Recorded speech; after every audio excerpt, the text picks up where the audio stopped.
अस्सलाम वालेकुम टीपू भाई, मैं ਐਮਰਜੈਂਸੀ 'ਚ ਮੇਰਾ ਬੇਟਾ ਮੋਟਰਸਾਈਕਲ ਤੋਂ ਡਿੱਗਾ, ਬੜਾ ਪਰੇਸ਼ਾਨ ਆ। ਇੰਨੇ ਲੋਕ ਨਾਲ ਨੇ, ਤੁਸੀਂ ਫੋਨ ਹੀ ਨਹੀਂ ਚੁੱਕਦੇ ਪਏ।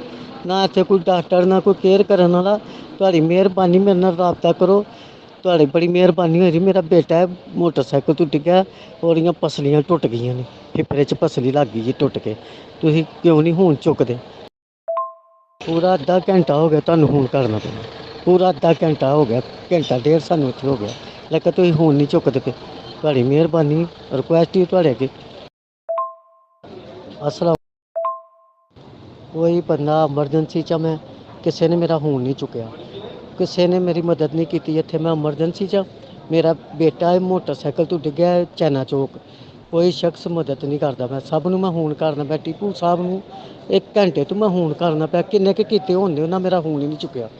ਕੋਈ ਇੱਥੇ ਕੇਅਰ ਨਹੀਂ, ਕੋਈ ਡਾਕਟਰ ਨਹੀਂ, ਕੋਈ ਸਾਨੂੰ ਦੱਸਦਾ ਨਹੀਂ ਪਿਆ ਕੀ ਹੋਇਆ ਬੱਚੇ ਨੂੰ।